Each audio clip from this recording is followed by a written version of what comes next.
ઉપસ્થિત પ્રભારી મંત્રી શ્રી, જિલ્લા ભાજપના સન્માનીય પ્રમુખ શ્રી આદરણીય દેવજીભાઈ, અમારા સંગઠનના પ્રભારી શ્રી પંજીભાઈ, સન્માનીય આપણા ધારાસભ્યશ્રીઓ રઘુભાઈ, પ્રદ્યુમનસિંહજી, અમારા મહામંત્રી શ્રીઓ, અમારા મીડિયાના મિત્રો, આપ સૌ પત્રકાર ભાઈઓ અને બહેનો અને મારા યુવાન સાથી મિત્રો, વિશેષ રૂપે આજે જ્યારે આ પ્રેસ વાર્તાની અંદર આપણે સૌ જાણીએ છીએ એ રીતે કે આપણા દેશના વડાપ્રધાન શ્રી નરેન્દ્ર મોદી સાહેબ કે જેઓ સતત ચૂંટણી જીત્યા પછી આ દેશની અંદર ચૂંટણી જીત્યા પછી સતત પ્રધાનમંત્રી તરીકે સેવા આપવાનો અવસર અને એક રેકોર્ડ ઐતિહાસિક આજે જ્યારે એમના નામે થયો છે, એટલે કે સતત પ્રધાનમંત્રી તરીકે ચૂંટાયા બાદ સેવા કરવાનો અવસર મળ્યો છે, જેના ભાગરૂપે આજે દેશની અંદર અનેક કેન્દ્ર સરકાર, અમારી રાજ્ય સરકારો અને અમારા સંગઠન દ્વારા વિવિધ પ્રકારના કાર્યક્રમો થઈ રહ્યા છે. 12 વર્ષ વિશ્વાસના, વિકાસના અને જન કલ્યાણના અમારા બધા જ અન્ય મહામંત્રી શ્રી અને પ્રભારી શ્રી અને પ્રભારી મંત્રી શ્રી વાત કરશે. યુવાનો એ ભારત દેશની અંદર પરત ફરે આ વિશ્વાસ લોકોએ, યુવાનોએ, વિદ્યાર્થીઓએ નરેન્દ્ર મોદી સાહેબ પોતે તેમનો ઊભો થયો છે. વિકાસની વાત કરીએ તો દેશની અંદર અનેક રેલવે, નવા નેશનલ હાઈવે ઝડપથી બની રહ્યા છે. એરપોર્ટનું આધુનિકરણ થઈ રહ્યું છે. આજે એમ્સ હોય, આજે મેડિકલ કોલેજો હોય, અન્ય સુવિધામાં આજે વધારો થતો હોય. એ જ રીતે કચ્છની અંદર વાત કરીએ તો અહીંયા 4 રેલવે સ્ટેશનનું નિર્માણ થઈ રહ્યું છે. અદ્યતન રેલવે સ્ટેશનો ભુજનું હોય, સામખિયારીનું હોય, ભચાઉનું હોય, ગાંધીધામનું હોય. અહીંયા વિકાસના માધ્યમથી આજે ટુરિઝમ આખી દુનિયાની અંદર આપણે જોયું કે કચ્છનું ટુરિઝમ, દુનિયાના ટુરિસ્ટો અહીંયા આવે છે. આજે ધોળાવીરા હોય, વર્લ્ડ હેરિટેજ બન્યું હોય, આજે ધોરડો હોય, દુનિયાનું સૌથી બેસ્ટ ગામ બન્યું હોય, આજે સ્મૃતિવન હોય, એ જે આપણા ભૂકંપ પીડિતો છે કે જે ભૂકંપ પીડિતના પરિવારજનના જે સ્વજનો ગુમાવ્યા આપણે, અને એમની યાદમાં સ્મૃતિવન બન્યું. આજે શ્રેષ્ઠ આજે ભૂકંપ મ્યુઝિયમ આ દુનિયાની અંદર બન્યું છે. આ વિરાસત આપણને મળી છે. આજે અનેક લોકો આજે અહીંયા કણે કચ્છની અંદર આવે છે. આવા વિકાસના અનેક મોડલોનું નિર્માણ કચ્છની અંદર થયું છે. 12 વર્ષની અંદર અનેક કાર્યો થયા છે. આજે જન ઉપયોગી યોજનાઓ, આજે અહીંયા આપણે બધા મળ્યા છીએ, કોઈ માણસ બાકી નથી. એક સમય હતો 2014 પહેલા ગરીબના ઘરે, ગામડાઓની અંદર શૌચાલય નહોતું. આજે ઘરો-ઘર શૌચાલય બન્યા છે. આજે પ્રધાનમંત્રી આવાસના માધ્યમથી ગરીબોને ઘર મળ્યું છે. પ્રધાનમંત્રી સન્માન નિધિથી આજે 6,000 રૂપિયા કરોડો ખેડૂતોના ઘરમાં જાય છે. આજે પ્રધાનમંત્રી આયુષ્માન યોજનાના માધ્યમથી આજે અનેક લોકો 5 લાખ રૂપિયાની સારવાર આ દેશની અંદર લઈ રહ્યા છે. સાચા અર્થમાં જન કલ્યાણનું કાર્ય આપણા દેશના વડાપ્રધાન શ્રી નરેન્દ્ર મોદી સાહેબના નેતૃત્વમાં થયું છે. ઉજ્જવલા યોજનાના માધ્યમથી આજે કચ્છની અંદર પણ અનેક માતાઓ, બહેનો આનો લાભ લઈ રહી છે. આવા સુકન્યા સમૃદ્ધિ યોજના હોય, પ્રધાનમંત્રી મુદ્રા યોજના હોય, આવા અનેક જન કલ્યાણના કામો પણ એ 12 વર્ષની અંદર જમીન ઉપર ઉતર્યા છે. કચ્છનું કોઈ ઘર બાકી નહીં હોય કે એક વ્યક્તિ 4 કે 5 કે 6 યોજનાઓનો લાભ ન લેતો હોય. આ 12 વર્ષની અંદર જે અમારા 12 વર્ષ વિશ્વાસના, વિકાસના અને જન કલ્યાણના, અને જે મોદી સાહેબનું એક સ્વપ્ન છે વિકસિત ભારતનું, ત્યારે આવનાર સમયમાં અમે આ સતત ને સતત અમારું જે અભિયાન ચાલે છે, ત્યારે અમે પણ લોકોને અપીલ કરીએ છીએ ને એક વિકસિત ભારતની જે મોદી સાહેબની કલ્પના છે 2047માં, અમે એમાં બધા સહભાગી બને. મિત્રો, ફરી એકવાર હું તમારા માધ્યમથી કચ્છની જનતાને યાદ અપાવું છું કે મોદી સાહેબના નેતૃત્વમાં અને રાજ્ય સરકાર શ્રી મુખ્યમંત્રી સાહેબના નેતૃત્વમાં અનેક કાર્યો કચ્છની અંદર થયા છે. અને આજે જ્યારે 12 વર્ષની ઉજવણી થઈ છે, તેના ભાગરૂપે આપણે બધા જ્યારે અહીંયા મળ્યા છીએ, ત્યારે હું તમને પણ શુભકામના આપું. મીડિયાના સૌ કાર્યકર્તા મિત્રો, આપ સૌ પત્રકાર મિત્રો, ભાઈઓ મિત્રો, સરકારે જે પ્રકારે નરેન્દ્રભાઈના નેતૃત્વમાં 12 વર્ષમાં સુશાસન અને ગરીબ કલ્યાણના સૌથી જેને લાંબો કાર્યકાળ કહેવાય નહેરુજી પછી આ નરેન્દ્રભાઈએ સળંગ લગલગાટ જે પ્રકારે આખું એ શાસન કર્યું છે ને એના પરિણામે ભારત આજે દુનિયામાં એક બહુ મોટી એ આર્થિક રીતે સમૃદ્ધિ વધી છે. એ પ્રકારે સામાજિક રીતે પણ ગરીબી ઘટી છે દેશમાં અને સમૃદ્ધતા તરફ આગળ દેશ જ્યારે વધી રહ્યો છે.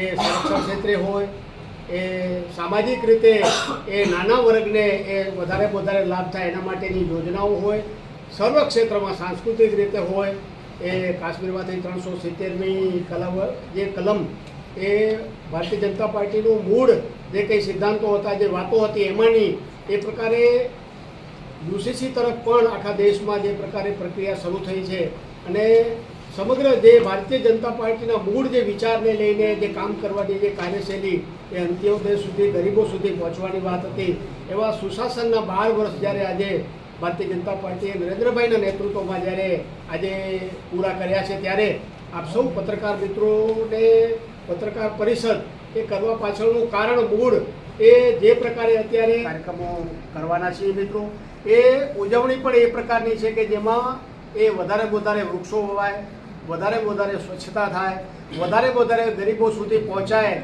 સરકારી યોજનાઓનો લાભ મળે, એના માટેના કાર્યક્રમો કુલ મળીને આ ઉજવણી લોકો વચ્ચે જઈને સુશાસન સારી જે કંઈ કામગીરી કરી એની વાત અને આવા વિકાસના કામો અને જે પ્રકારે સામાન્ય માણસને સ્પર્શે એ પ્રકારના કામો એ ભારતીય જનતા પાર્ટી આ 5 તારીખથી 21 તારીખ દરમિયાન કરવાના છે. ત્યારે આપ સૌ મિત્રોને નમ્ર વિનંતી છે કે આપ સૌ મિત્રો આ જે સરકારે જે સિદ્ધિઓ હાંસલ કરી છે, અમારા બાકીના જે વક્તાઓ છે એના દ્વારા અલગ વિષયો ઉપર એ સરકારની સિદ્ધિઓની વાત કરવામાં આવશે. આપ સૌનું અત્રેથી પત્રકાર પરિષદમાં સ્વાગત છે. હું વિનંતી કરીશ આગળના વાત માટે શ્રી વિનોદભાઈને. ભુજના લોકપ્રિય ધારાસભ્ય શ્રી કેશુભાઈ પટેલ અને આપ સૌ કચ્છ જિલ્લાના મીડિયા જગતના સૌ પત્રકાર મિત્રો, કચ્છનું મીડિયા એ હંમેશા કચ્છના વિકાસને વધુ વેગ મળે, આ દેશના આ રાજ્યના વિકાસને વધુ વેગ મળે એ માટે પોઝિટિવ મીડિયા તરીકે જાણીતું છે. કચ્છના વિકાસમાં આપ સૌનો પણ અમૂલ્ય ફાળો છે, એ બદલ આપ સૌનો પણ હું આભાર વ્યક્ત કરું છું, અભિનંદન આપું છું. મોદી સાહેબના 12 વર્ષ સુશાસનના મોદી સાહેબનો મંત્ર રહ્યો છે સૌનો સાથ, સૌનો વિકાસ, સૌનો પ્રયાસ અને સૌનો વિશ્વાસ. મોદી સાહેબે ક્યારે એવું નથી કહ્યું કે આ કામ હું એકલો કરું. જનભાગીદારી, લોકોનો સહયોગ, નાગરિકોનો સહયોગ, એમની શુભકામના, એમના આશીર્વાદ, એમના પ્રયાસ, એના જ કારણે આ દેશનું નિર્માણ થઈ શકે. આ મંત્ર નરેન્દ્રભાઈ મોદી સાહેબનો ભારતનો વિકાસ, એ જયારે ગુજરાતના મુખ્યમંત્રી ત્યારે એવું કહેતા હતા કે ગુજરાતના વિકાસથી રાષ્ટ્રનો વિકાસ. આજે એવું કહે છે કે ભારતના વિકાસથી વિશ્વનો વિકાસ. આ દેશની સંસ્કૃતિ જે મૂળ મંત્ર છે વસુદેવ કુટુંબકમ. ભારત ક્યારેય માત્ર પોતાનું વિચારતું નથી. આ દેશની સંસ્કૃતિ છે વિશ્વનો વિકાસ, વિશ્વનું કલ્યાણ. અને આ મંત્ર સાથે નરેન્દ્રભાઈ મોદી સાહેબે આપણે કોરોનામાં જોયું કે આ દેશના વડાપ્રધાન એ કોરોનાની રસી જ્યાં શોધાતી હોય ત્યાં લેબમાં જઈ અને વૈજ્ઞાનિકોને પ્રોત્સાહન આપી એના દેશને બચાવવાનું તો કામ કર્યું, પણ વિશ્વના દેશોને પણ એમને જીવન રક્ષક કોરોના રસી પૂરું પાડવાનું કામ કર્યું. સંરક્ષણ ક્ષેત્રે માનનીય પ્રધાનમંત્રીજી આ દેશના એક રેન્કના બીએસએફમાં હોય, સીઆરપીએફમાં હોય કે આર્મીમાં હોય, એક રેન્કના અધિકારીઓ હોય, એના સોલ્જરો હોય, સૈનિકો હોય, તો એમના બધાના પેન્શનના ધોરણો જુદા જુદા હોય. એ બધાને આ દેશ માટે જે માથા આપવા માટે તૈયાર હોય, આ દેશ માટે જયારે પોતાનું જીવન કુરબાન કરવા માટે જયારે આપણા દુશ્મનની આંખમાં આંખ મિલાવીને જે સૈનિક ઉભો હોય, એની વેદના સાંભળનાર કોઈ નતું. નરેન્દ્રભાઈ મોદી સાહેબે જયારે દેશના પ્રધાનમંત્રી તરીકે જવાબદારી સાંભળી ત્યારથી એમને આ કામ વન નેશન વન પેન્શન, એક દેશમાં એક જ ધારો, વન નેશન વન ટેક્સ, એક જ ટેક્સ, એ ટાઈપની જીએસટી નો ધારો દાખલ કર્યો. એના કારણે દેશની તિજોરીમાં જે વચ્ચે હોલ હતા, જે ભ્રષ્ટાચારના જે બારા હતા, એ બંધ કરી અને દેશની તિજોરીને સમૃદ્ધ કરી અને એ પૈસાથી દેશના વિકાસ માટે જે ગતિ આવી છે, જે રાષ્ટ્રીય રાજમાર્ગ હોય, રેલ કોરિડોર હોય, ઇલેક્ટ્રિફિકેશન હોય, રેલવેના ડબલ ટ્રેક હોય, આપણે કચ્છ એ ભારતનો પશ્ચિમી ઘાટ છે અને પશ્ચિમી બોર્ડર છે. એના જવાનો માટે આપણે પાણી, શુદ્ધ પીવાનું પાણી નતા પહોંચાડી શકે. નરેન્દ્રભાઈએ એ મુખ્યમંત્રી રહેતા તો તમામ પ્રકારની પાઇપો એમાં ખવાઈ જતી હતી અને પાણી નહોતું પહોંચાડી શકાતું. તો એમને સ્પેશિયલ ટેકનોલોજી વાળી પાઇપો નાખી અને આપણો દેશનો જવાન જ્યારે 45 ડિગ્રી તાપમાનમાં દેશની રક્ષા કરવા માટે જ્યારે ખડે પગે ઉભો હોય અને શુદ્ધ પીવાનું પાણી પહોંચાડવાનું કામ સૌથી પહેલા કોઈએ કર્યું હોય તો આપણા પ્રખર રાષ્ટ્રભક્ત પ્રધાનમંત્રી શ્રી નરેન્દ્રભાઈ મોદી. સંરક્ષણ ક્ષેત્રની વાત કરું તો એક દાતરડું કે પાવડો લાવવો હોય ને તો આપણે કોંગ્રેસના જમાનામાં એ બહારથી ઇમ્પોર્ટ થતા. નરેન્દ્રભાઈ મોદી અને દેશના સંરક્ષણ મંત્રી શ્રી રાજનાથસિંહે હજારો એવા ઓજારો, એવા હથિયારોની યાદી બનાવી જે ભારતમાં સ્વનિર્મિત છે. આજે આપણે જોઈ રહ્યા છીએ કે એલએનટી હજીરાની અંદર આપણા દેશ માટે ટેન્કો બનાવી.